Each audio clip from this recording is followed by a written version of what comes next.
Hello everyone, welcome to this new video. Today we're taking a look at another figure from...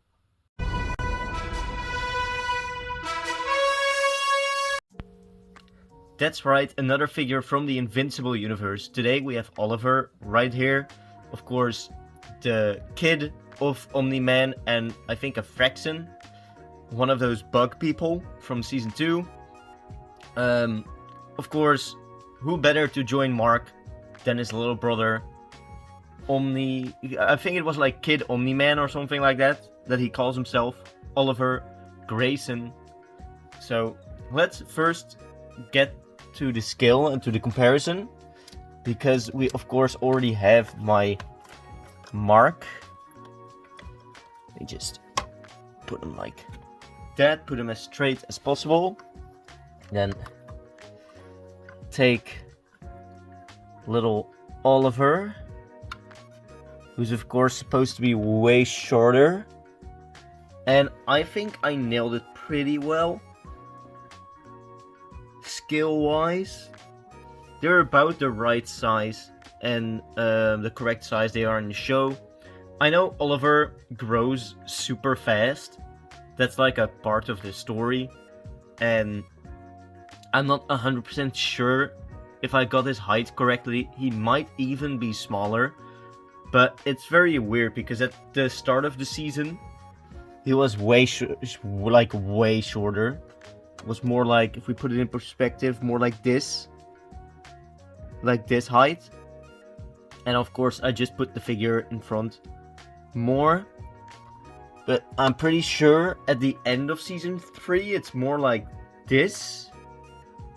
I'm not 100% sure, but of course I needed to get Oliver as small as possible, but still get as many details as I could.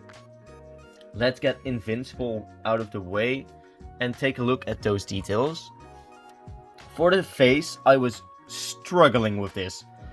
It looks very cartoony right now, but I like it because it has some emotion. You can actually give him a smile, take it off, turn it around. He's screaming or he's upset. So you can actually give him some emotions.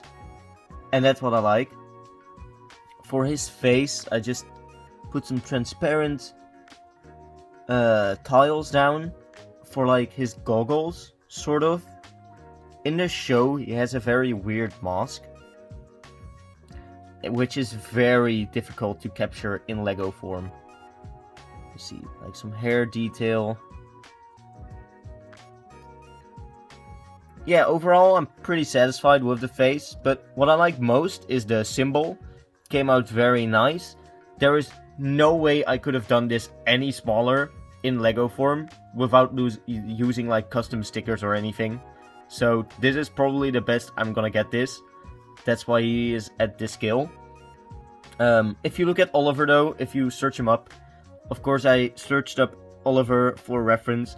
He's basically just like a stick man, so it was pretty easy to build. He's also super thin, which helps for balancing because I only use mini ball joints, because otherwise he would have been way too big. For his legs, of course he has the yellow boots.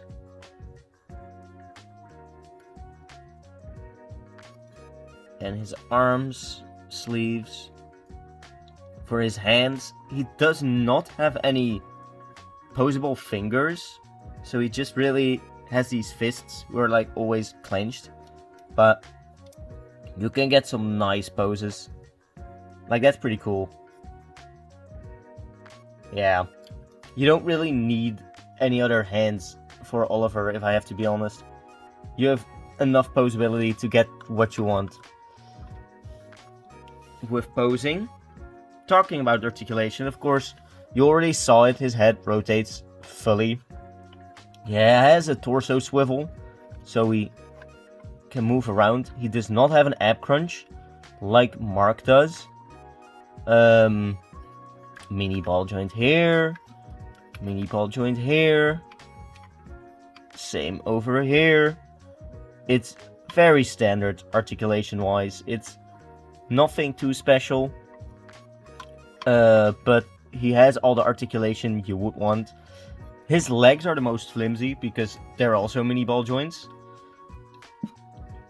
But if I used larger ball joints, then it would not have looked right, if I have to be honest. And you can still pose him like standing on one leg, kind of. You really need to get the sweet spots for this guy to stand on one leg. But on two, he just does fine. Like, he does amazingly, actually. So yeah, that's basically it for Oliver, if I have to be honest. It's nothing too special. It's a smaller build, still has some very nice details, pretty show accurate.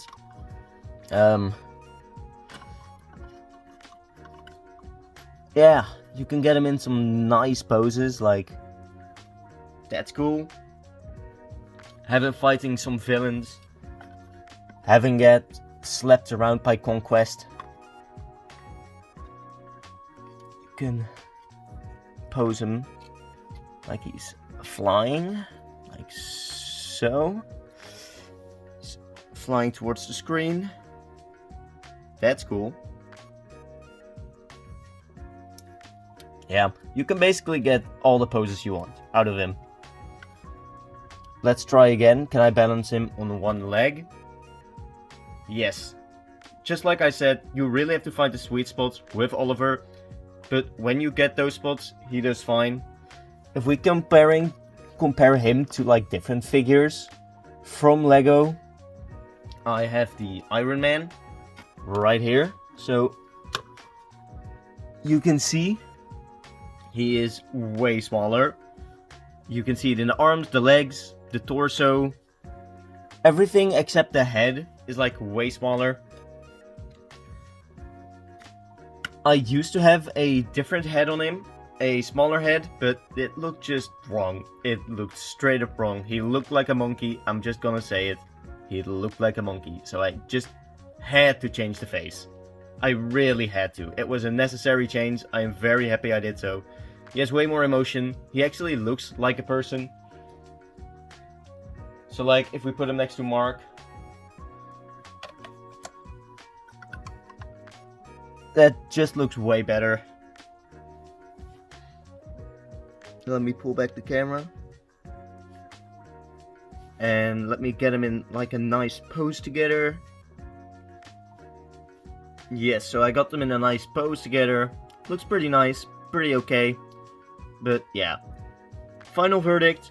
I really like this figure. The details came out nice. The articulation and the joints could have been better, but well, it's still Lego, so this is all I could have done at the time with the parts I have. The Invincible figure, still my favorite, but I really like the chest on Oliver. I really like the face with the actually being able to capture some kind of emotion out of a Lego. Pretty cool. So yeah, I think all the colors came out nice. The right shade of purple, the nice yellow with the red and the black for contrast looks cool. You know, let me know what you think. Maybe there is something I could have done better. Leave a comment, let me know, and you'll see me in the next video. Goodbye.